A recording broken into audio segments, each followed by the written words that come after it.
guys, we are back to the Premier League after, was it 1 week of international break, right? Let's call it 2 weeks. 2 weeks of international break. And so, of course, we are back. We are heading on to game week 9. But before we jump into game week 9, guys, that's how the table looks like when we left.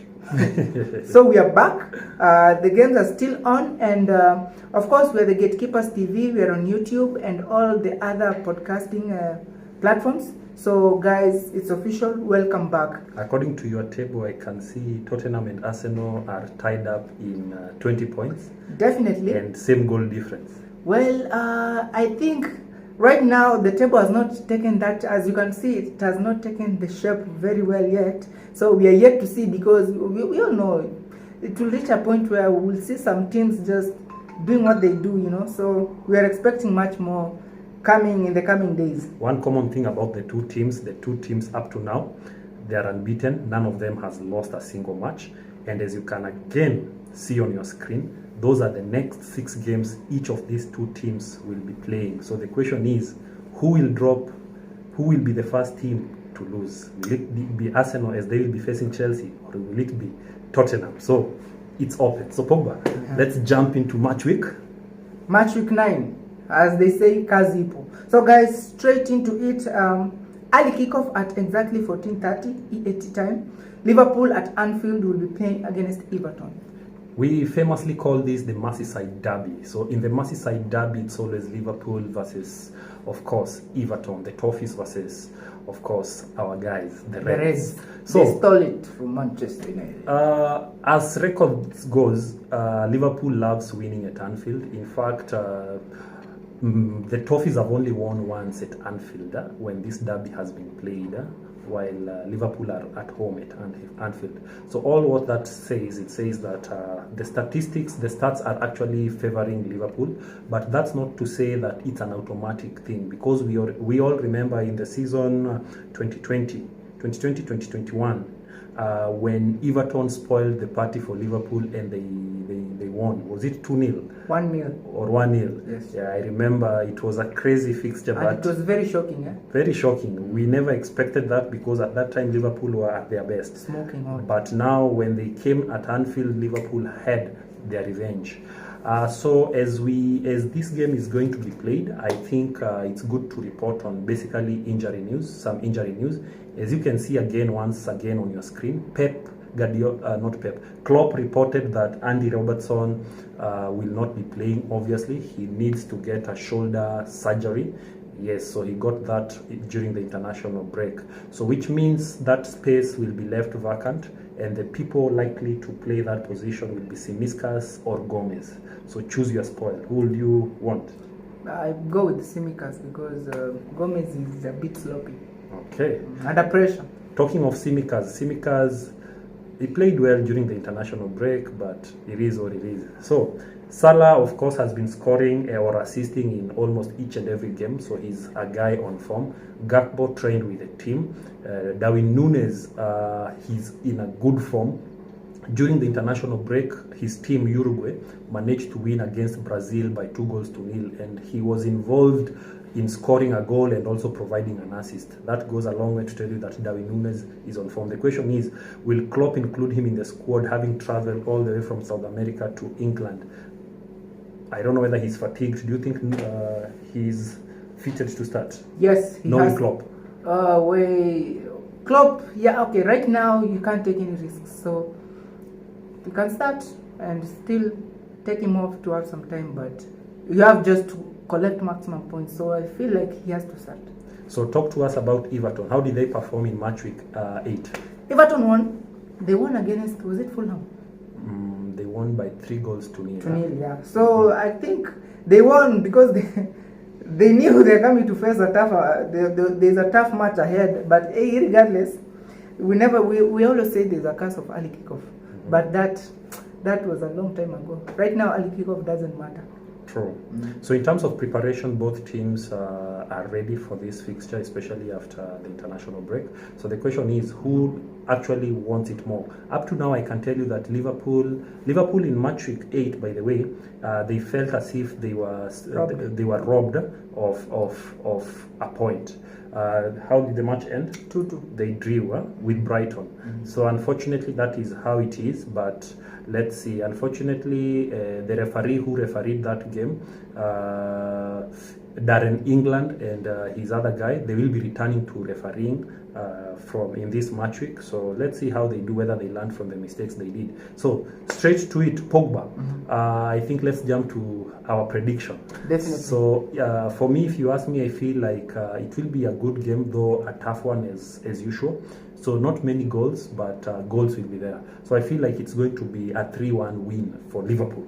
I'm going with a 2-1 win for Liverpool. 2-1 win. Yeah, Mancity at Etihad against Brighton FC. Now this one, let me say it, I feel like, okay, Brighton players, I've not seen most of them very much on the international break. Same to Everton, the game we just predicted. So I feel like they're going to cause a lot of problems. And on the Brighton side, I feel like De Zerbi is here, of course, prepared as usual. The guy always, he knows what he does, and he's a very influential manager according to people like Pep. Of course, they said, I remember Pep saying this one is going to be one of the toughest tests for Man City this season. So let's wait and see. Talk of Man City versus Brighton. Man City lost narrowly to Arsenal in match week 8. On the other side, Brighton managed to hold Liverpool in a 2-2 draw. So let's tell you what Pep Guardiola thinks about, of course, Brighton's coach. Pep believes that Brighton's coach, remind me his name, De Zerbi, is one of the best coach, and he has a brighter future ahead of him. He loves his style of play because they almost play a similar type of football. And in as much as Man City have a bigger and a better record against Brighton, what does the record say? Man City has never lost. Never.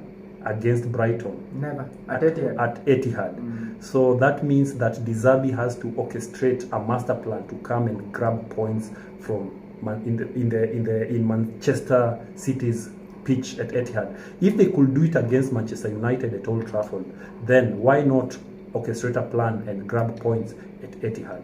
On the other hand, Pep is lucky because one of his red-carded player, Mr. Rodri, is officially back in the squad. Officially back. All players are back in the squad. No injury concerns apart from only De Bruyne, but all other players are there. Of course, Julian Alvarez is back in training. We know he traveled from far, but it is what it is. Haaland is here. Foden is here. So basically, the entire team is solid. The only rumors of Calvin Phillips not getting enough time at City, and rumors are he might be leaving City. On the other hand, guys, the guy you are seeing on your screen right now, that's Karu Mitoma, officially signed his new contract with, he renewed his contract with Brighton, a contract which will be lasting until 2027. Yeah, he is on your screen right now.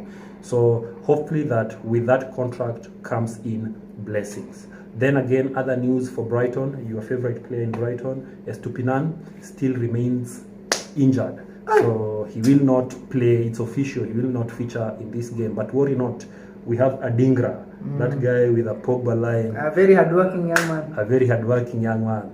He will be featured in this game. But above all, overall, I feel like, again, Haaland has gone, how many games without scoring? Almost 3. Almost 3. 2, this will be the 3rd game without scoring.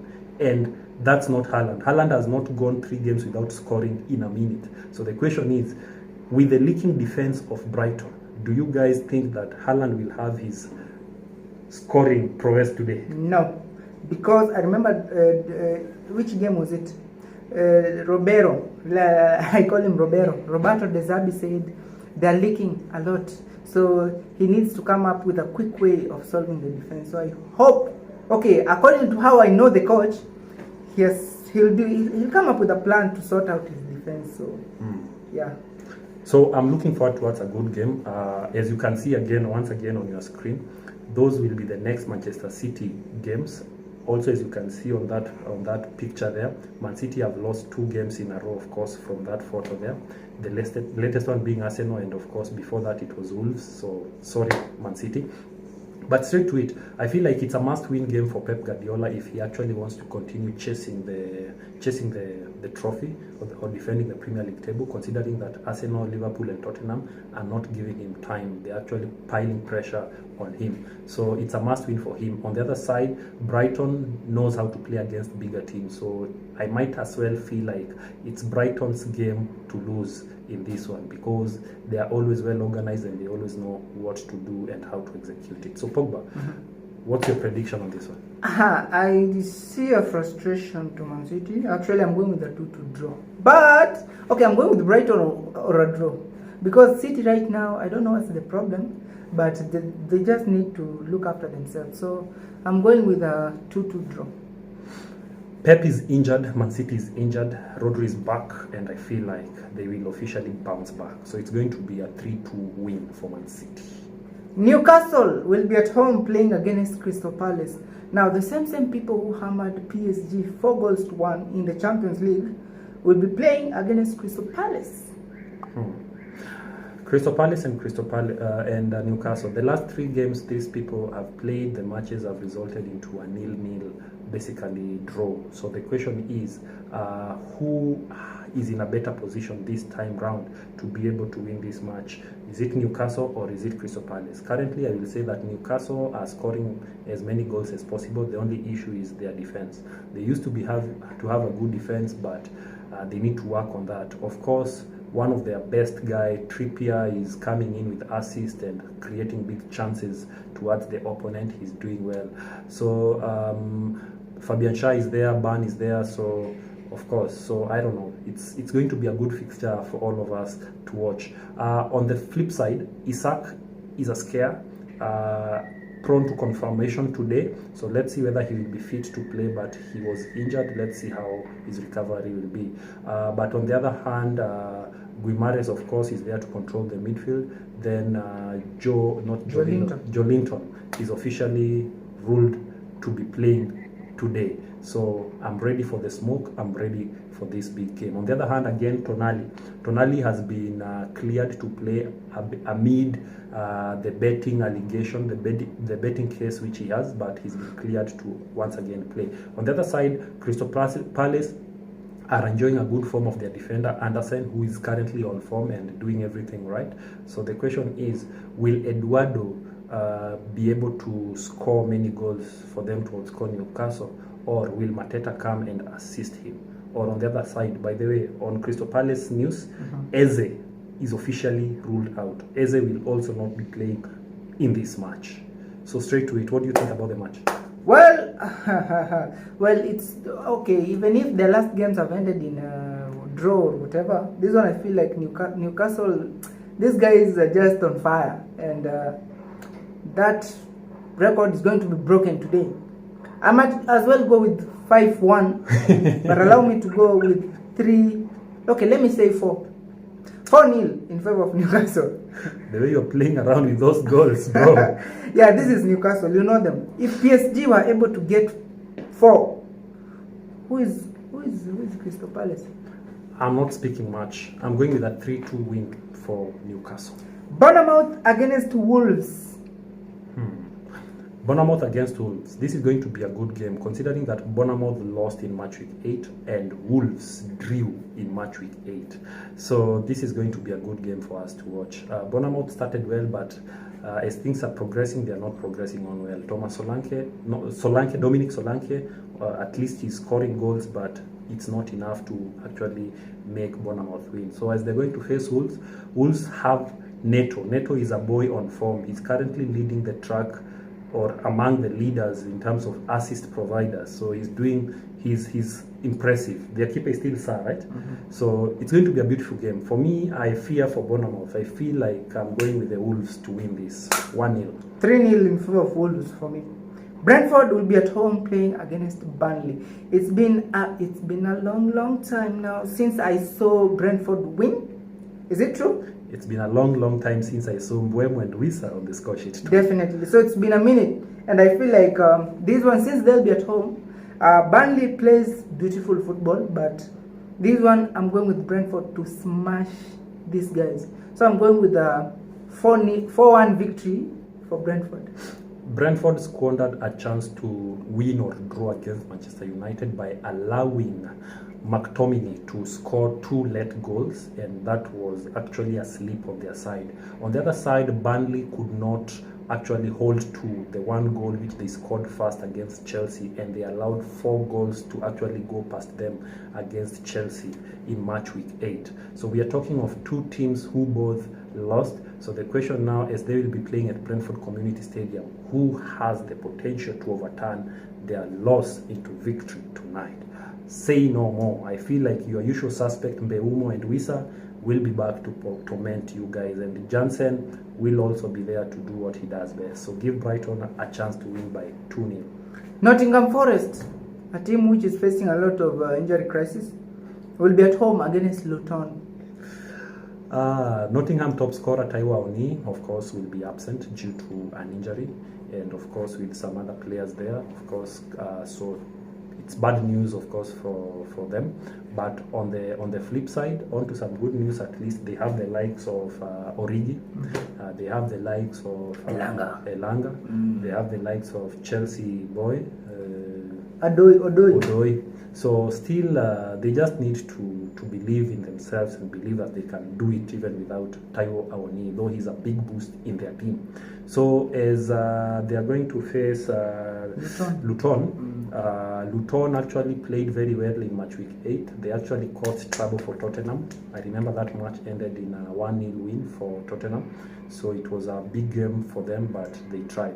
So this is a game whereby I feel like Nottingham seems to have the upper hand, but on the other hand, Luton is a team you have to be wary about them. So due to that, I feel like I'm going with a 2-2 draw. 2-2 draw.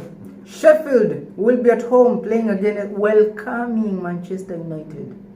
Wow, the Blades will be welcoming the Red Devils. So can you use a blade to cut the devil, or will the devil scare you off when you're holding the blade? I think this time round they were a bit brave, because if this game was played on a Sunday, trust you me, I would go with the Blades straight away.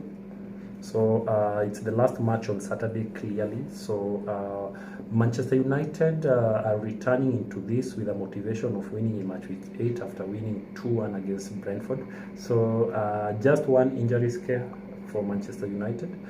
Casemiro got injured in their game against Uruguay, Brazil, as they are playing against Uruguay. So that gives McTominay a good and an automatic chance to slide into the squad. Yeah, let me frustrate you. Yes. In the press conference, the manager confirmed Casemiro is a soldier. He is available for every game. So we are sorry again. He might be available for every game, but I can assure you he's not playing this one. The type of injury which he got, he's not making a comeback. Maybe after 2 or 3 weeks. Being a soldier, yes, I don't dispute. Casemiro is an iron. So you'll be shocked to see him on the field? Yeah, I'll be shocked. I'll be surprised. All right. So I'm ready for surprises. Because many are the times that we are told such things and it happens, but I can't wait for that. So on the other hand, Sheffield had a good game against Mancity and against Tottenham. If they can replicate the same pushing, pressing in those games, I feel like they will give Manchester United a problem. But right now, as it sits, Manchester United seems to be waking up. The only issue I have with Manchester United, currently they refuse to sell their club to Sheikh, and the person who has currently won the bid is Ratcliffe. The main conversation which has been ongoing is Manchester United fans have been crying, Glazers out, Glazers out. Yesterday, as you can see on your screen on that photo, Ratcliffe has officially appointed or has officially proposed Joel Glazer to be part of the football committee.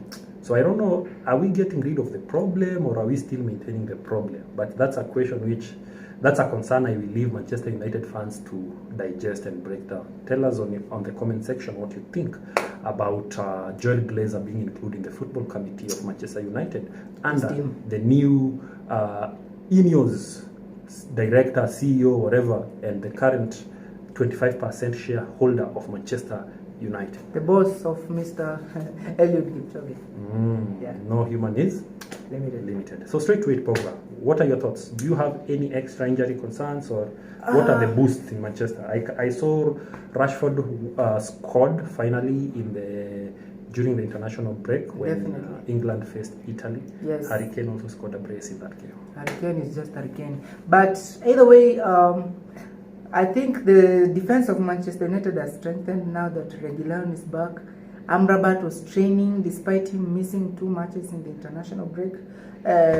Wan-Bissaka, the Spider-Man, is back. So United have been playing players out of position, playing Amrabat as left back, which is not his usual. So now that the strength of Manchester United on the defense is at least now well balanced, I feel like I'm going with Manchester United to win this game by 2-1. 2-1. I'm going with a 1-1 draw, guys. I'm still scared, but the Blades needs to be careful. If they will not be careful at the back, if they will not be solid, then I'm afraid they will even get 4 goals past them. But I'm going with a 1-1 draw is my prediction. Aston Villa against West Ham. Aston Villa will be at home. That should be on Sunday. Yes. So Aston Villa currently they are in the top 6. Oli Watkins is a boy on fire, and they are playing very well. So currently, again, as you can see on your screen, that's the list of the top scorers, and Oli Watkins, he's not there, but he's been scoring many goals. But as they're going to face West Ham on the other hand, Jared Bowen, Thomas Susek, and Jared Ward-Prowse, those guys, JWP, they are so much on form, they're doing everything right. So in this game, I feel like I'm going to give Aston Villa an upper hand to win, even though West Ham holds a good record against them. The last 3 matches, West Ham has won all their matches against Aston Villa at Villa Park. So, but I feel like it's time to rewrite that bad history. So Villa Park, Aston Villa to win by 2-1. I'm going with West Ham to win this game by 2-0. 2-0. Yes. The last match will be Spurs against Fulham. Now, let me say something real quick. I feel something, okay, I don't hate, but Spurs, it's high time now you need to restart yourselves. You need to reboot, because the last game they won by 1-0 against Luton.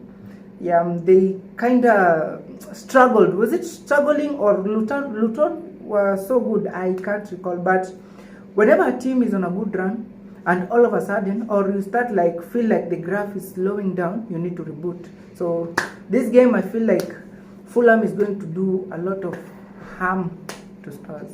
Fulham are coming into this game having won in match week 8 by 3 goals. On the other hand, Tottenham are coming into this game having won 1-0, as Pogba just stipulated. So Tottenham are currently encouraged because they're on top of the league and they're doing everything right. Kulusevski, Son, Udogu, Sa, Maddison, all these players that I'm mentioning, even of course Bissouma, they are all impressive. Then of course, not to forget Pedro Porro and their keeper, Postecoglou. These people are doing everything right. In fact, congratulations to Postecoglou. He won Coach of the Month award.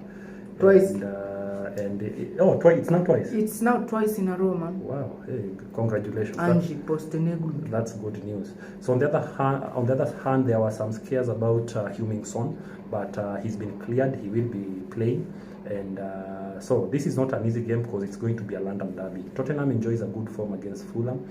It's been a minute since Fulham won against them, but having said that, Andres Pereira and your team, kazi ipo. So this is a game whereby I feel like Tottenham will still do whatever is needed to win it. So Tottenham to win by 3-1. Allow me to go into the record books when I say this will be the first Tottenham loss. I'm going with Fulham 2-1. 2-1. I think that should be it, guys. So match week 9, those were the games we've brought to you. But clearly, as you've noted, if you are keen, there's one big match, one big London derby, the match of the day, which we've reserved it so that we can actually do it separately because a lot is there to be talked about. So stay tuned, keep it the Gatekeepers TV. This is where we do all the previews, analysis, and everything. This is your #1 sporting education and entertainment channel across all podcast platforms. So until next time, subscribe and share our